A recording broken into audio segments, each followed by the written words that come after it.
வணக்கம் நண்பா, welcome to ஆர்கியம் channel. எட்டு தோட்டாக்கள் மூலமாக அறிமுகமான தமிழ் சினிமாவுக்கு டைரக்டர் ஸ்ரீ கணேசன் அவருடைய படைப்பில் 3BHK படம் வெளியே வந்திருக்கு. இந்த படத்தோட திரையம்சம் வீடியோ தான் இந்த வீடியோ ரிவ்யூவில் பார்க்க போகிறோம். அதுக்கு முன்னாடி நம்ம சேனலுக்கு இப்போ தான் மொதல் வரீங்கன்னா மறக்காமல் கீழே இருக்க ரெட் கலர் சப்ஸ்கிரைப் பட்டன் அமைக்குங்க. வாங்க வீடியோக்குள்ளே போகலாம். இந்த படத்தில் ஹீரோவா சித்தார்த், சரத்குமார், தேவியானி, மீனா கித்தின், ரகுநாதன், சித்ரா ஹேக்கர், யோகி பாபு போன்ற ஏகப்பட்ட நட்சத்திர பட்டங்கள் நடிச்சிருக்காங்க. ப்ரொடியூசர் அருண் விஸ்வா, மியூசிக்கில் அருண் ராமதாஸ் அவருடைய இசையில் இந்த படம் வந்திருக்கு. இந்த படத்தோட டோட்டல் ரன்னிங் டைம் பார்த்தீங்கன்னா 2 மணி நேரம் 20 நிமிஷம் வருது. இது முழுக்க பக்காவான family orient movie. U certificate தான் கொடுத்துருக்காங்க சென்சார் போர்ட்லேருந்து. படத்தோட ஒன்லைன் பார்த்துருவோம். சரத்குமார் ஒரு மிடில் கிளாஸ் பையனாக இருக்காரு. தன்னுடைய மகனையும் மகளையும் வளர்க்குறாரு. மகனுக்கு இன்ஜினியர் முடிச்சுட்டு ஒரு ஐடி கம்பெனியில் வேலை வைக்கிறாரு மகனான சித்தார்த்து. அங்கே ஃபீல்டில் முடிச்சுட்டு ஒரு சின்ன சலசலப்புனால மெக்கானிக் போகிறாரு. ஃபீல்டு மாறுறது வேறு, ஃபீல்டை விட்டு அவருடைய ஆஃபீஸில் தரக்குறைவாக பேசுறதுனால அவர் தன்னுடைய வேலையை விட்டுட்டு லேத்துப்பட்டில் போய் வேலை வைப்பார். அந்த வேலை பார்த்துக்கும் பொழுது தன்னுடைய குடும்ப சூழ்நிலைக்காக தன்னுடைய தங்கச்சியை ஐடியில் வேலை பார்த்துக்கோங்க. அந்த ஐடியில் பிடிக்காத வேலையை பார்த்துக்கிட்டு இருக்காங்க. இருந்தாலும் அவங்களுடைய அப்பாவோட கிட்டத்தட்ட லைஃப் டைம் அச்சீவ்மெண்ட்டான ஒரு வீடு கட்டணும், சொந்த வீடு கட்டணும். வீடு கட்ட முடியாமல் நடுத்தர ஃபேமிலிஸ்லாம் எந்தெந்த அளவுக்கு இருக்காங்க அப்படின்றத ஒரு யதார்த்தமான உண்மையில் டேரக்டர் எடுத்திருக்காரு. அந்த ஃப்ளட்டில் அவங்க நினைஞ்சிக்கிட்டே வீடு மிதக்கிற காட்சி. விடுங்கப்பா, நம்ம வீடு கட்டுவோம்ப்பா, நம்ம ஆரம்பிக்கிறோம், அதெல்லாம் ஒன்றும் இல்லைப்பா, பார்த்துக்கலாம்ப்பா அப்படின்னு சித்தார்த் பேசுகிற வாசிகளும் சரத்குமார் பேசுடைய அந்த வசனங்கள்,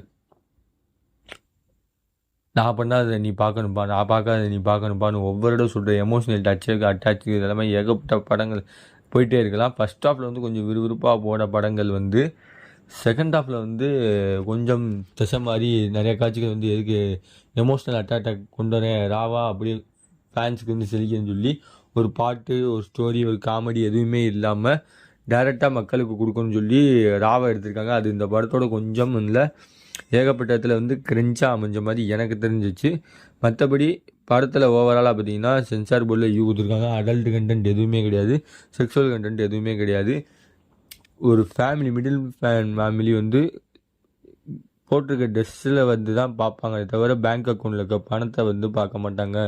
அவங்க ட்ரெஸ்ஸு போட்டு வர ஸ்டைல்லே கணிச்சிடுவாங்க உங்ககிட்ட காசு இருக்கா இல்லையா அப்படின்ட்டு தான் அந்த பொண்ணு சொல்கிற வசனங்கள் யதார்த்தமான வசனங்கள். அது மட்டும் இல்லாமல் சித்தார்த் விடுப்பா, நம்ம பார்த்துக்கலாம், உன்னுடைய 60 வருஷம் கனவு என்னுடைய 30 வருஷம் உழைப்பும் சேர்ந்து நம்ம ஒரு வீடு கட்டுவோம் அப்படின்றத கட்டினாரா இல்லையான்ற டைரக்டர் பல போராட்டங்களுக்கு மத்தியில் மிடில் கிளாஸ் ஃபேமிலியோட ஒவ்வொரு கனவும் ஒரு அப்பார்ட்மெண்ட் வீடு வாங்கணும், இல்லைனா ஒரு வீடு கட்டணுன்றது தான் குறிக்கோளாக இருக்கும்.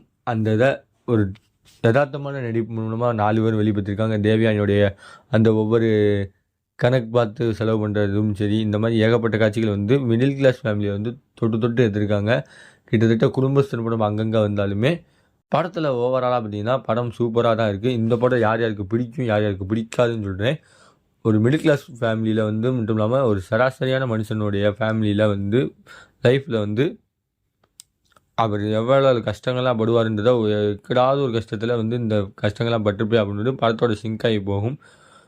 இந்த படத்தில் ஒரு ஓவரை கிரிஞ்சு பண்ணுறது அப்படின்னு சொல்லி சொல்கிறவங்க யாரெல்லாம் இருப்பாங்க பார்த்தீங்கன்னா, பரம்பரை பணக்காரனாக இருப்பாங்க, இல்லைனா அப்பா வீடு சொத்து, இல்லைனா அப்பா கட்டின வீடு, அந்த மாதிரி ஏகப்பட்ட சொத்து பங்களா வச்சுருக்கவங்க இந்த சொந்தமாக வீடு வாங்கணும் கனவு இருக்குது அப்படின்றவங்களுக்கு அவங்களுக்கு செட் ஆகாது.